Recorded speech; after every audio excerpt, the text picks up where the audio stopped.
Today, we emphasize the critical importance of the women, peace, and security agenda. Empowering women and their active participation in peace-building efforts is essential. Women possess unique perspectives and solutions that can lead to more sustainable and inclusive peace processes. I would wish, first of all, to thank you, Your Excellency, Yoweri Kaguta Museveni, and through you, the government and the people of Uganda, for the invitation to participate in this meeting and for the warm welcome as well as the hospitality that was extended to my delegation from the time we arrived in the Pearl of Africa. I would also wish to commend the efforts of the outgoing President Evariste Ndayishimiye, a champion of the African Union for youth, peace and security from the 11th Rome meeting in Bujumbura in Burundi that was concentrated on the revitalization of the framework agreement for the DRC and the region. It is here where we need to commend and welcome the efforts of all those that have participated, and through these efforts we have been able to come up with a plan of action for the revitalization of the framework agreement after the decision of the Peace and Security Council of the African Union in Addis Ababa in 2023, 10 years after the signing of this framework agreement in 2013. I would like to call upon collective commitment so that we may obtain immediate ceasefire between the parties at war, so that we may be able to deliver humanitarian relief to the people living in that area, and that will give chance to negotiations towards peace. I would like to call up for following the disposals of provisions of the resolution 2773 of 2025 of the Security Council, which should constitute our guidelines in order to get out of this crisis. I would like to take this occasion to commend the continued mobilization of multilateral organizations in Africa, illustrated by the nomination of President Faure Gnassingbe of Togo as mediator of the African Union for the crisis between the DRC and Rwanda, as well as the joint initiative of the East African Community and SADC, which appointed a college of facilitators, including 2 excellencies. Ladies and gentlemen, 12 years have passed after the signature of the framework agreement undertaken the 24th of February 2013 in Addis Ababa. This agreement has the main objective of putting an end to armed conflict in the east of the DRC and resolve the causes of violence and war, repetitive wars in the region. It's also intended to establish sustainable peace, to strengthen security and promote regional cooperation for peace and sustainable development.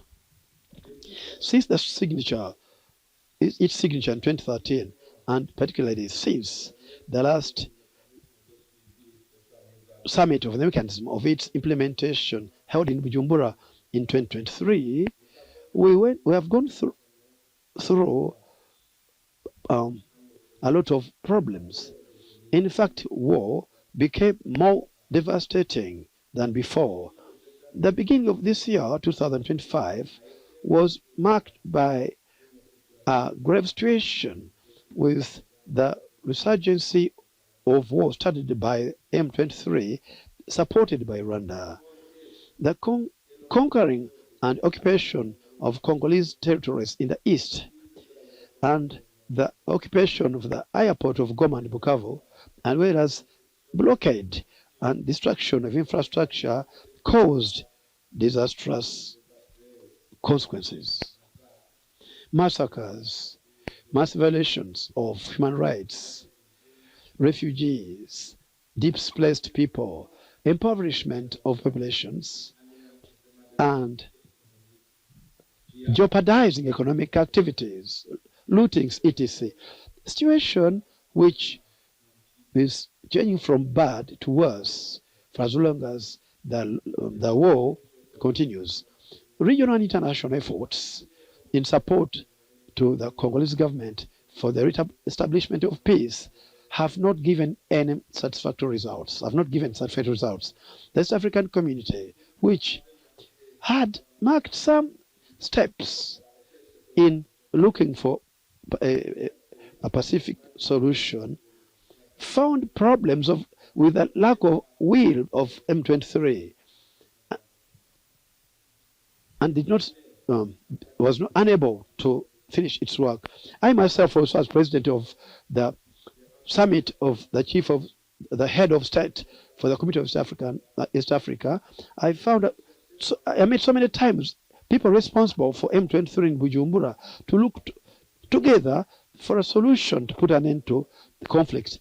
But when we are starting on a peace process, the war continued all the time, and the regional force was obliged to leave the place, living in a place Uganda and Burundi, which are acting side by side with the government of the DRC. We had a long discussion inside among ourselves,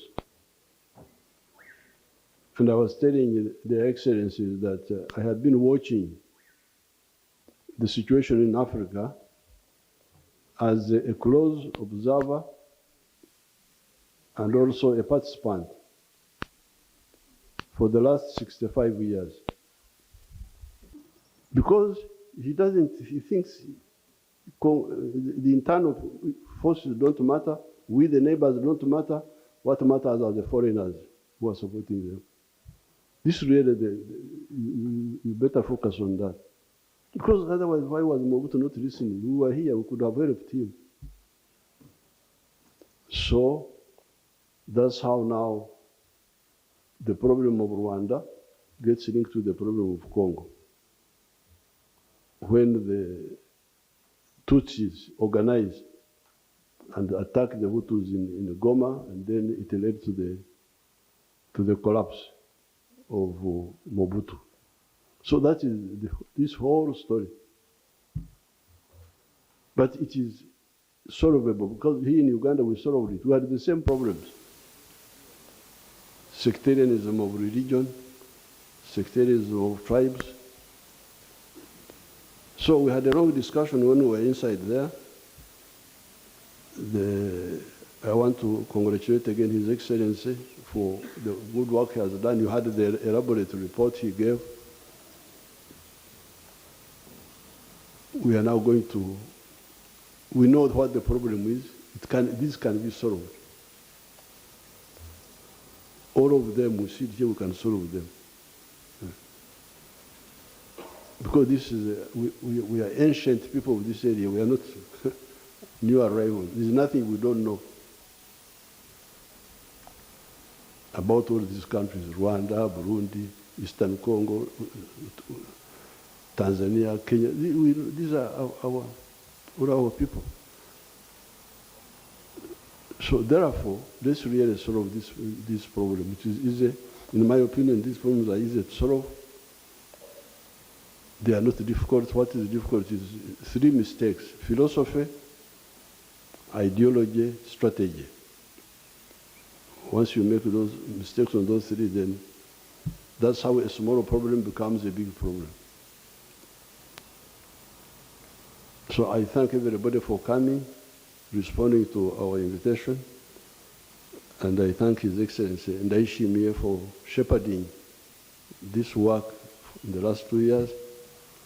So let's see what we are going to do in this phase because we know what the problem is, and it can be solved. But Africans don't die. They are very strong. They don't die easily. Other people who are colonized, they perished. If you go to America, where the indigenous Indians, they are not there. There are very few. South America, the same. But here, we didn't die, we survived. Our genes, and our culture, because we had a culture of having cows and goats and chicken, and staying with us in our houses. So they were immunizing us. Our cows were immunizing us against the sicknesses. So when the Europeans came, we couldn't die. Slave trade, colonialism, but we survived. And we organized it. ANC was founded in 1912. They were the first modern organization of resistance. And we chased the invaders. But we still have these weaknesses, which really we should share. Frankly, when we have time. Why do you believe in tribalism? Sectarianism of tribe, religion.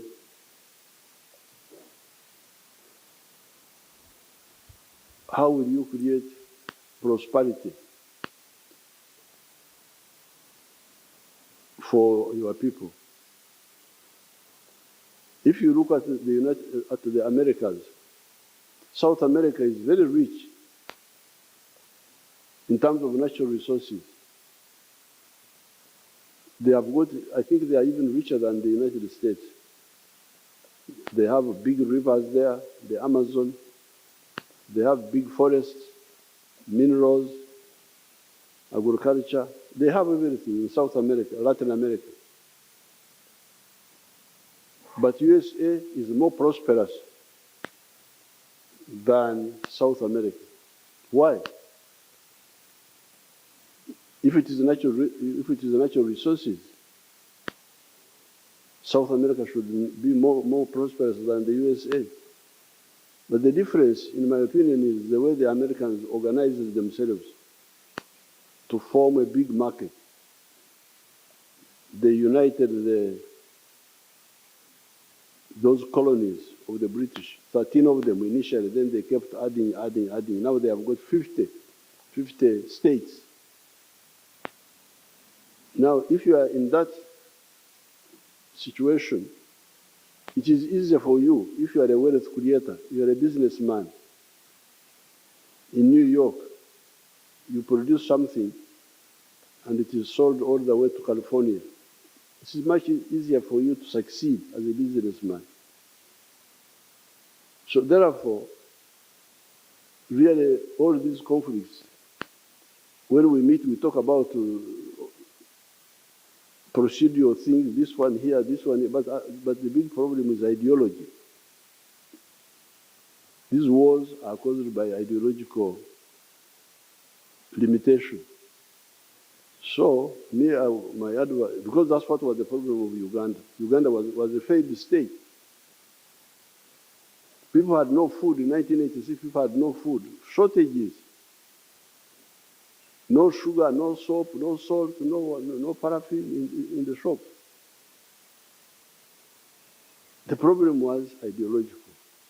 So we can talk about the mechanism, these procedural things, but we should also go deeper, in my opinion.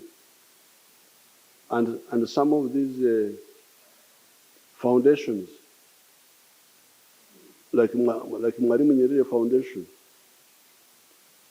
could be linked up with the secretariat or the ICGR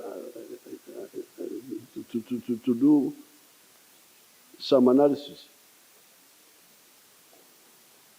It's not just diplomacy, it is really ideology.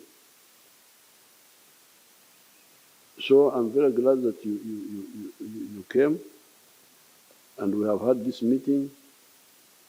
And I can firmly tell you that it is easy to solve this problem. Okay. Like, for instance, if the government of Congo and Rwanda could, the way we had started with the East African community, if they had stayed with us, together we would have solved this problem. But the East African effort was set aside. Because we have facts. Nobody can deceive me about any of these areas, because we know. But when you bring people who don't know, they just run with one little thing here. That's my, I don't have prepared speeches, but this is what I would want to comment to you. With inclusion of only one, which was fresh and proposed by Republic of Angola, which is party finally agreed to meet again. 29. Recognize that there cannot be economic development in the region without peace, and stress the importance of peace and development nexus.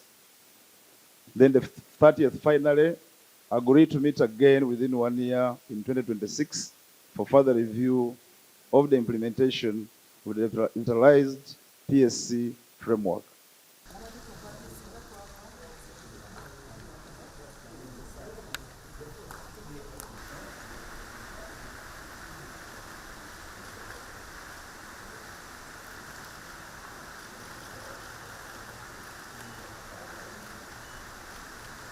Making processes.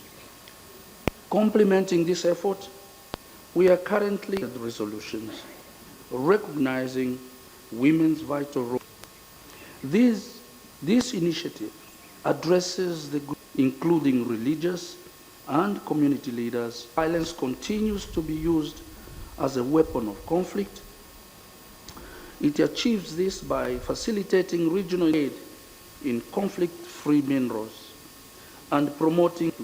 We cannot overlook the significant role is not merely a document, but a promise. The ICDL's role remains pivotal in fostering. Address the root causes of the conflict in DR, dialogue with armed groups. His Excellency Uhuru Kenyatta. Countries like Rwanda are watching to take. Jusqu'à ce jour, la force régionale à de Nairobi et de Luanda semble ne pas apporter basé, même si nous ne pouvons pas être hypocrites en la matière.